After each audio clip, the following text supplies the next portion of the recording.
muchas gracias a todos, aunque siempre apetece quedarse hablando un poco en el café de forma distendida, pero si no, pues prestaríamos tiempo al debate, como ha sucedido por desgracia.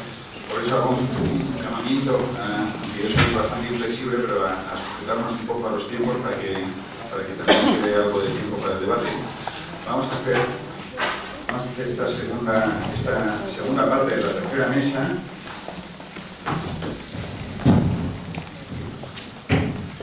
Esta segunda parte de la tercera mesa, dentro del genérico Open Government que antes se comentó, se han concentrado las ponencias y comunicaciones más vinculados al ámbito de la participación política en la red. Y en la primera intervención es a cargo de Argelia Queralt Jiménez, profesora lectora del Departamento de Derecho Constitucional y Ciencia Política de la Universidad de Barcelona. El título es El ejercicio de la ciudadanía responsable en las redes. Muchas gracias. Bien, buenos días a todos. En primer lugar, agradecer a los organizadores la oportunidad de poder estar aquí y además poder compartir mesa con ya viejos amigos en esta trayectoria académica que compartimos. Yo pretendo ser breve, más que nada porque la decisión o el hecho de que yo esté hoy aquí lo que me llevó a presentar una serie de ideas ante este auditorio son básicamente la suma de tres cosas. Una realidad, ya la explicaré, una especie de idea que para mí empieza a ser obsesiva y por tanto las cosas hay que compartirlas, y ante esta obsesión una apuesta de mejora.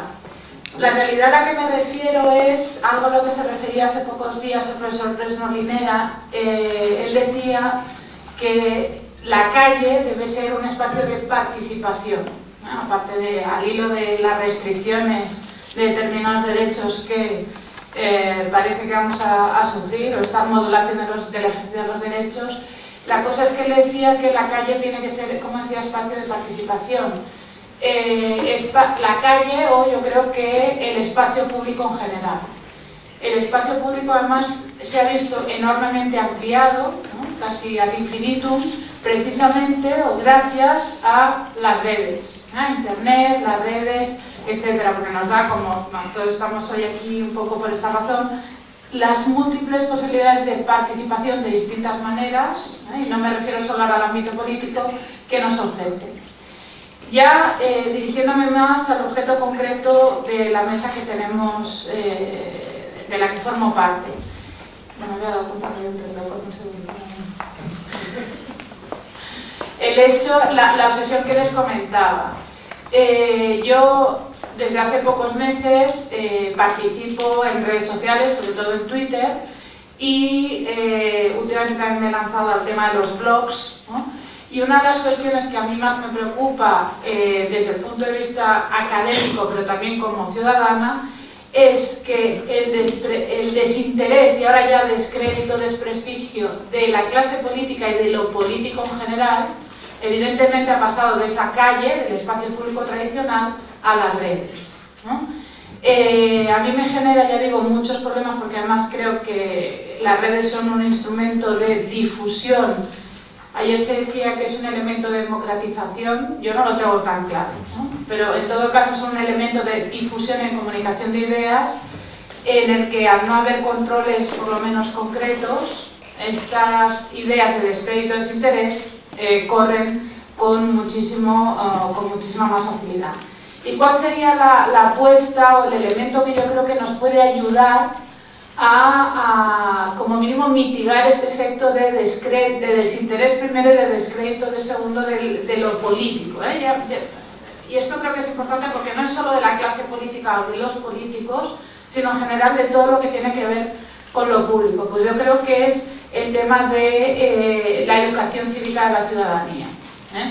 En la comunicación que pasé me centraba, utilizaba como ejemplo el tema de la asignatura de educación para la ciudadanía, pero en general, o de una manera más global, todo lo que sea, es decir, yo estaría hablando de formar a las personas dotarlas de competencias cívicas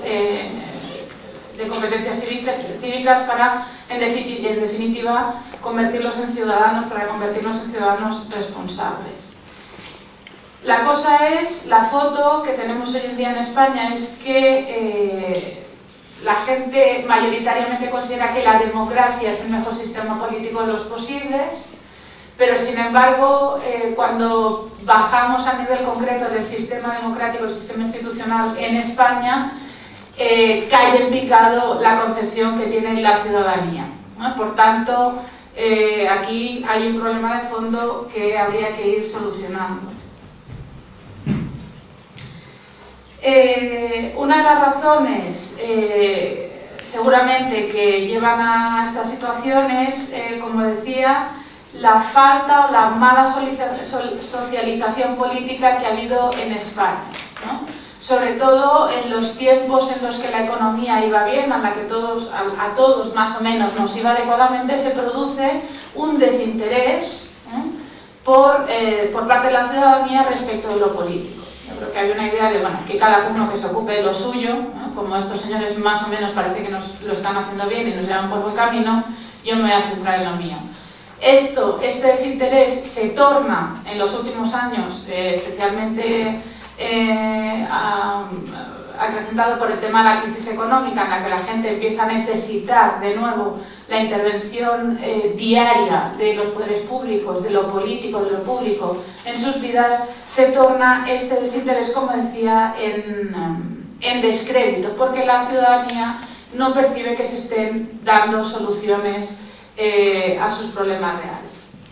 En cualquier caso, este escenario, y voy rápido, porque el segundero este va muy rápido, la cuestión es ver cómo puede influir en la utilización de las redes en esta participación. Primero, si las redes suponen un aumento de la participación política de la ciudadanía y si mejora el tipo de participación y, por tanto, si esto mejora en lo que es en la llamada calidad democrática. Lo primero que hay que decir es que la participación, antes se hablaba, ¿no? Aquí.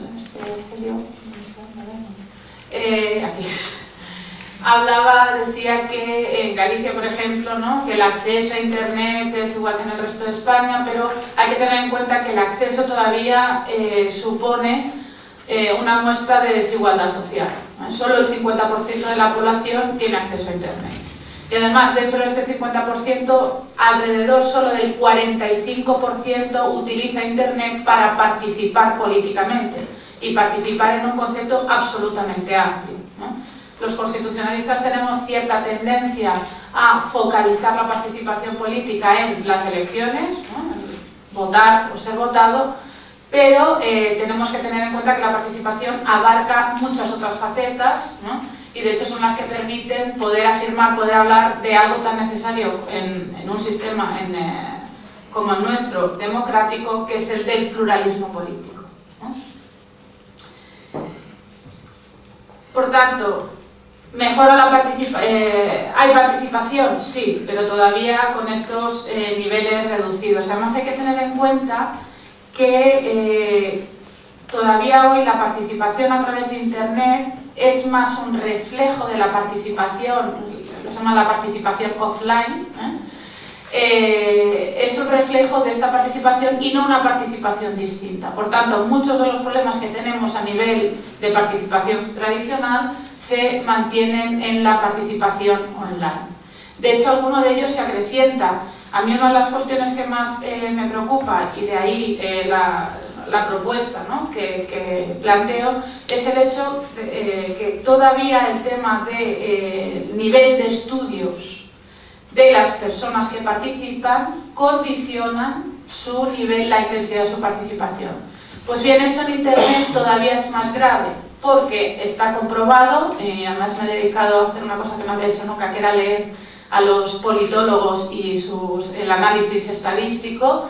Está demostrado empíricamente que en Internet, como decía, el hecho de, por ejemplo, no escribir bien, no dominar la lengua, etcétera, en ámbito de participación supone un problema todavía más profundo que en la participación offline, ¿no? Porque ir a una manifestación ir a una manifestación, ver un telediario, participar en una agrupación, asociación. Hay determinados elementos, determinadas herramientas que no tenemos que utilizar. Sin embargo, en la participación online ya tenemos como mínimo que saber cómo funciona el ordenador, y además si queremos comunicar, participar, el tema de los conocimientos de la escritura, algo que puede parecer tan obvio y tan básico, supone un problema. Por tanto, la cuestión es que, como digo, dado que la participación offline todavía es un reflejo de la participación online, creo que es aplicable también el hecho de la idea que decía al principio. El hecho de formar a la ciudadanía, ya sea a través de una asignatura concreta en los itinerarios curriculares, tipo educación para la ciudadanía, no lo tengo tan claro con la nueva asignatura planteada desde el Ministerio, pero esto podemos entrar luego en el debate si quieren. Es necesario primero porque en Internet además creo que sí que hay un cambio, y es que los ciudadanos antes, ayer hablábamos, ¿no?, el utilizar los criterios clásicos, para resolver los problemas de comunicación e información que se plantean en la red. Yo creo que puede ser válido, pero que aquí aparece un elemento que hasta ahora no teníamos, y es que en la red inmediatamente somos receptores de estamos ejerciendo la libertad de expresión, incluso a veces la libertad de información. Por tanto, el régimen aplicable no es el mismo, que la persona ciudadana es exactamente la misma, y además podemos ser generadores inmediatos, sin mucha reflexión, y aquí es donde veo el problema, de nuevas informaciones. Por tanto, el ciudadano pasa a ser sujeto del ejercicio de varios derechos que a veces entran incluso en conflicto entre ellos, ¿no? Todo esto para decir que efectivamente Internet supone por tanto un cambio. La cuestión de la cantidad de información que recibimos, ayer se hablaba de cómo la información nos busca a nosotros, ¿no? Yo lo de la cookie luego me estuve mucho rato pensando, cómo esta información nos busca a nosotros, y por tanto cómo la ciudadanía necesita los instrumentos necesarios para poder hacer una selección adecuada de aquellos elementos que crean que van a servir mejor para producir una mejor participación en lo público y, volviendo, y ya con esto acabo, a ejercer en definitiva una ciudadanía también en las redes lo más responsable posible.